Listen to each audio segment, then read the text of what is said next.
Hey guys, welcome back to my channel. हाजिर हूँ आपके लिए लेकर journey to the west demon child movie की एक्सप्लेनेशन, जो कि अभी हाल ही में ही रिलीज हुई है। तो मूवी को स्टार्ट करने से पहले आप सबसे छोटी सी रिक्वेस्ट है कि प्लीज चैनल को सब्सक्राइब करें और बेल नोटिफिकेशन आइकन को भी दबा दें। इससे चैनल को काफी सपोर्ट मिलता है। तो चलिए बिना टाइम वेस्ट करते हुए मूवी को स्टार्ट करते हैं। मूवी स्टार्ट होती है और हमें वॉइस ओवर में बताया जाता है कि 500 साल पहले हुकोंग ने स्वर्ग में तबाही मचाई और उसने सुप्रीम लॉर्ड लाओची के 8 त्रिकोण ब्रिजेस को नष्ट कर दिया, जिससे स्वर्गीय अग्नि धरती पर आई और उसने एक भयानक दानव का रूप ले लिया जो कि चारों तरफ आग बरसा रहा था, जिससे कि प्लेटिन गांव तबाह होने लगा। तब प्लेटिन गुफा से राजकुमारी आयरन फैन बाहर आई और राक्षस के साथ अपनी शक्तियों से मुकाबला करने लगी। राजकुमारी आयरन फैन अपनी शक्तियों से उस राक्षस को हरा तो देती है, पर उसका होने वाला बच्चा उन आग की लपटों से घायल हो जाता है और यहाँ पर ये सीन कट हो जाता है। फिर 500 साल बीत जाते हैं और हम भेड़िया राक्षस को देखते हैं जो कि अमृत को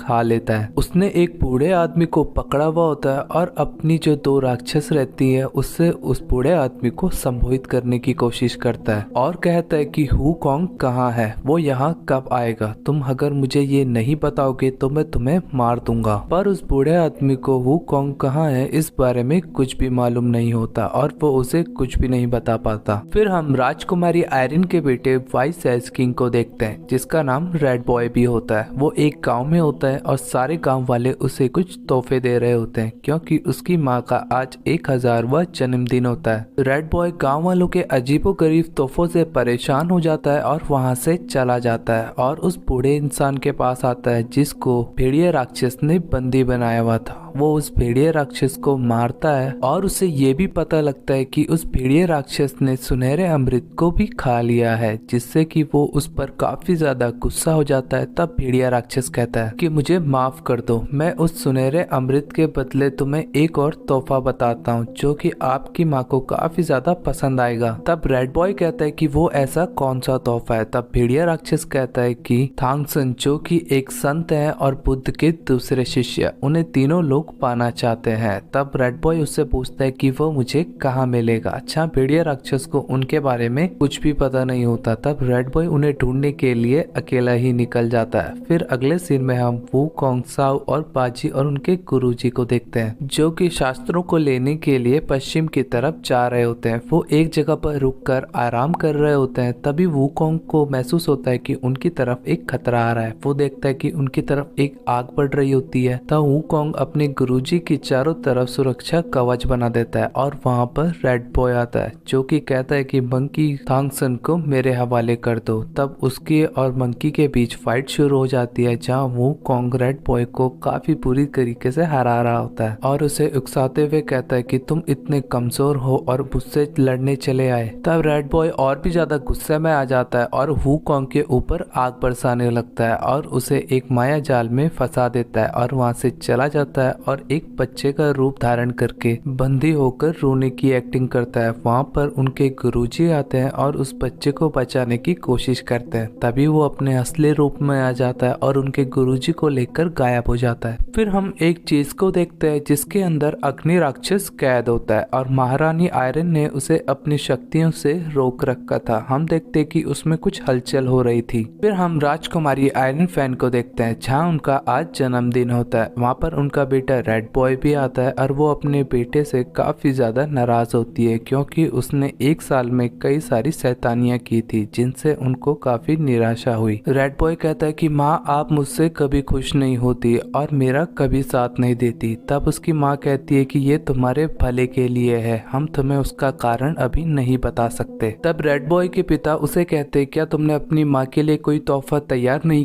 किया है तो उसे जल्दी लेकर आओ। तब वहाँ पर थांगसन को लेकर आया जाता है और उसकी माँ और भी ज्यादा परेशान हो जाती है कि अब ये तो एक संत को पकड़ लेकर आ गया। तभी थांगसन वापस से गायब हो जाता है और हमें पता लगता है कि वो तो हुकोंग का बाल था जिसको हुकोंग ने अपनी शक्तियों की मदद से गुरुजी जैसा भेज दे दिया था। फिर अगले सीन में हम वुकोंग, साओ, बाजी और उनके गुरुजी को देखते हैं जो कि एक गाँव में होते हैं और कहते हैं कि तुमने बंदर के बालों से उसे अच्छा धोखा दिया। वो लोग गाँव में रुकने का प्रबंध करते हैं और दूसरी तरफ हम राजकुमारी आयरन को देखते हैं। वहाँ पर उनका एक सैनिक आता है और उन्हें बताता है कि आर्ट त्रिकोण ब्रिज में कुछ हलचल हुई है। तब रेड बॉय के पिता कहते हैं आखिर जिसका डर था और वही हुआ। फिर मूवी 500 साल पीछे जाती है, जहाँ अग्नि राक्षस से लड़ते वक्त आयरन फैन के पेट में जो बच्चा होता है वो घायल हो गया था और लगभग मरने ही वाला था। तब आयरन फैन ने थॉन्गसन से कहा था कि मेरे बेटे की जान बख्श दो, बदले में हम पूरी जिंदगी लोगों की रक्षा करेंगे। तब थॉन्गसन उन्हें मीठी ओस देता है और कहता है कि मीठी ओस जीवन रक्षक है। बुद्ध जिंदगी और मौत का फैसला नहीं करते, पर याद रखना जिस दिन प्लेटिन माउंटेन से आग बरसेगी तुम्हारे बेटे पर मुसीबत आएगी। फिर मूवी प्रेजेंट में आती है और दूसरा सैनिक आकर उन्हें बताता है कि प्लेटिन माउंटेन से आग बरस रही है। रेड बॉय को ये लगता है कि ये वुकोंग ने किया है। वो उसे रोकने जा रहा होता है, तब उसकी माँ उसे एक शेंगपेंग कवच में कैद कर लेती है और कहती है कि तुम प्लेटिन गुफा में ही रहो, ये तुम्हारे भले के लिए है। जब मैं वापस आऊंगी तब मैं तुम्हें सब कुछ समझा दूंगी। फिर हम वुकोंग को देखते हैं जो कि एक बूढ़े इंसान के पास आता है और उससे इस गांव से निकलने का रास्ता पूछता है, जहां वो बूढ़ा इंसान उसे बताता है कि तुम यहां से प्लेटिन गुफाओं से होते हुए निकल सकते हो। वुकोंग उससे ये भी पूछता है कि गांव में बहुत गर्मी है, क्या ये उस रेड बॉय की वजह से है? तब वो बूढ़ा इंसान उसे बताता है कि ऐसा नहीं है। जब आपने स्वर्ग में तबाही मचाई और लाओजी के 8 त्रिकोण ब्रिज को नष्ट किया, तब स्वर्गीय अग्नि के टुकड़े संसार में गिरे, जिस वजह से इस गांव में इतनी गर्मी है। तब वुकोंग गांव में आता है और गांव वालों से कहता है कि तुम्हें रेड बॉय ने मोहित किया है, और वो सारे गांव वाले गुस्से में आ जाते हैं और उसे कहते हैं कि तुम वॉइस एज किंग को नहीं जानते, और उसे ये भी बताते हैं कि आयरन फैन ने हमारे गांव को बचाया और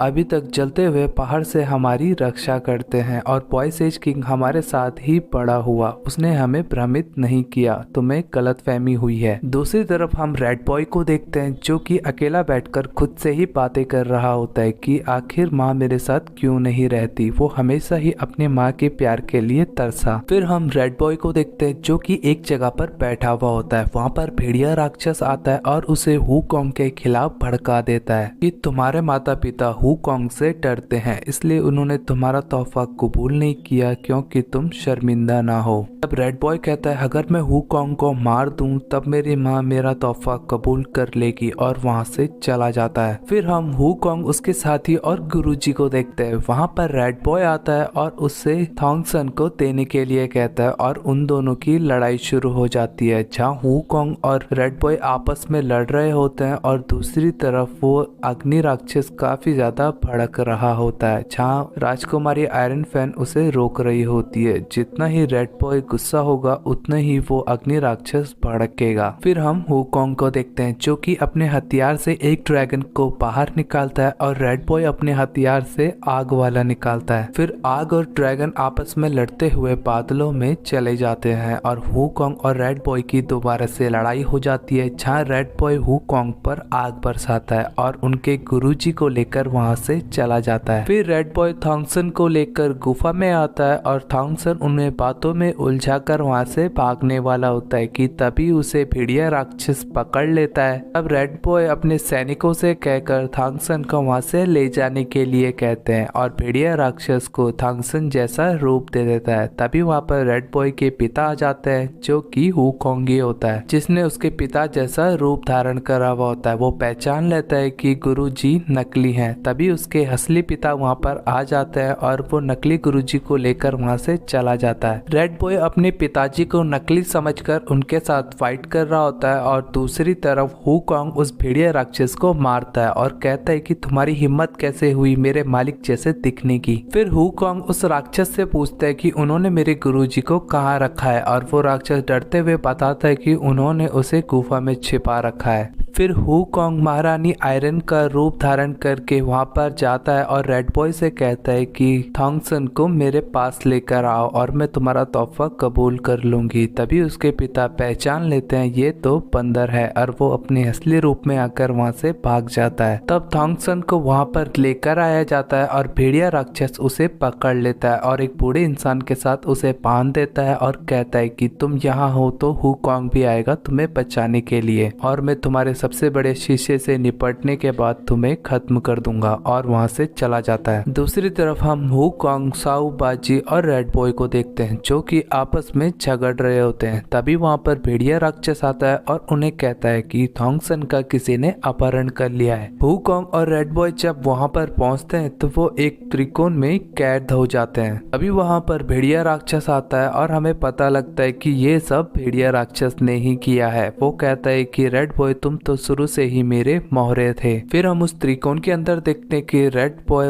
हुकॉन्ग से लड़ाई कर रहा होता है। तब हुकॉन्ग उसे कहता है कि अपनी ताकत बर्बाद मत करो, हम आग में फंस चुके हैं, हमें यहाँ से बाहर निकलने का रास्ता ढूंढना है। हम देखते हैं कि वो आग वाली भट्टी रेड बॉय को जकड़ लेती है और उस भट्टी में एक दरार आती है। तब हुकॉन्ग रेड बॉय से कहता है कि हम दोनों ही यहाँ से निकल सकते हैं। वो रेड बॉय को उठाने की कोशिश करता है पर उसे आग ने काफी बुरी तरीके से जकड़ लिया था, जिसकी वजह से वो वहाँ से नहीं छूट पा रहा था। तब वो मंकी किंग को वहाँ से बाहर जाने के लिए कहता है। तब मंकी किंग हुकॉन्ग रेड बॉय से कहता है कि मैं तुम्हें वापस लेने जरूर आऊंगा और उस दरार से बाहर आता है और भेड़िया राक्षस को जोर से मारता है और अपने गुरुजी को छुड़ा लेता है, जहाँ उसके गुरुजी उससे कहते हैं कि तुम्हें इस आपदा का हल ढूंढना होगा, तुमने जरूर इस बारे में कुछ सोच रखा होगा और तुम्हें उस बच्चे की जान भी बचानी है और अब जाओ। फिर हुकॉन्ग बुद्धिस्टों के पास आता है और उनसे अपनी मदद करने के लिए कहता है और इस समस्या का हल पूछता है। तब बुद्धिस्टो उसे बताती है कि ये सब तुम्हारी ही वजह से शुरू हुआ है, तुम्हारी ही वजह से स्वर्गीय आग धरती पर आई है,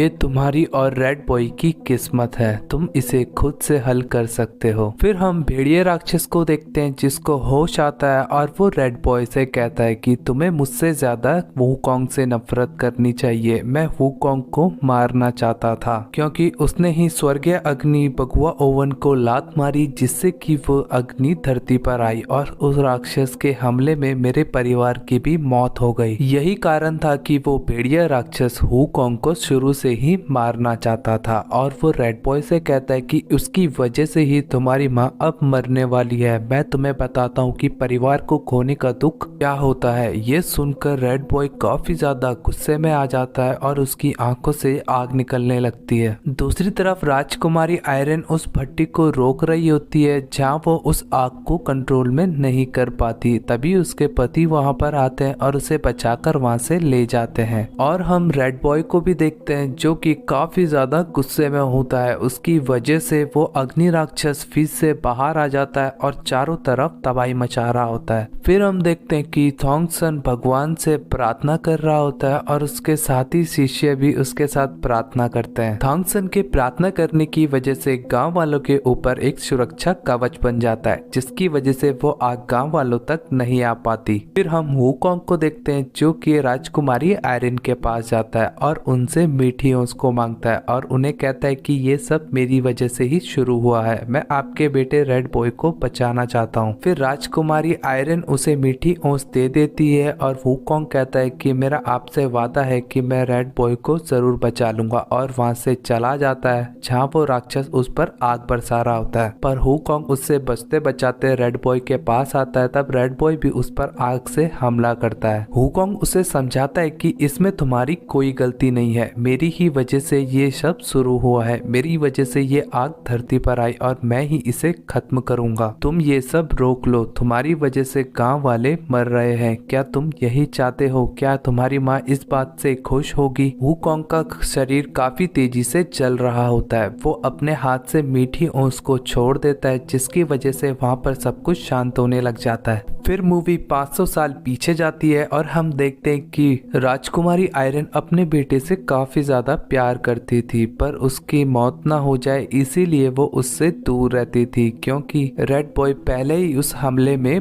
मर जाता पर उसकी माँ ने ही अब तक उसे बचा कर रखा था। फिर मूवी प्रेजेंट में आती है और हम देखते हैं कि रेड बॉय उस मीठी ओस को पकड़ लेता है जिसकी वजह से वो अग्नि राक्षस खत्म हो जाता है। सभी लोगों को ये लगता है कि हुकॉन्ग और रेड बॉय इस हादसे में मारे गए। तभी उनके सामने बुद्धिस्टो आती है और वो रेड बॉय की सोल को वापस बाहर निकालती है और कहती है कि रेड बॉय को मैं अपने साथ अभ्यास करने दूंगी और इसके अंदर से बुरी आत्मा को नष्ट कर दूंगी। तब रेड बॉय अपनी माँ से कहता है कि माँ मैं आपको अभी भी कोई खास तोहफा नहीं दे पाया। तब राजकुमारी आयरन कहती है कि बेटा तुम मेरे सबसे खास तोहफा हो। तभी वहाँ पर भेड़िया राक्षस आ जाता है और बुद्धिस्तों से माफी मांगने लगता है, पर बुद्धिस्तों कहती है कि तुमने कोई बुरा काम किया है, तुम्हारा ये दुष्ट भरा काम माफी के लायक नहीं है, और उसे एक पत्थर में बदल देती है। तब थांग सन बुद्धिस्तों से हुकोंग को भी जिंदा करने के लिए कहता है। तब बुद्धिस्तों कहती है कि तुम भविष्य के लिए लालची मत बनो, सच्चे दिल से लोगों की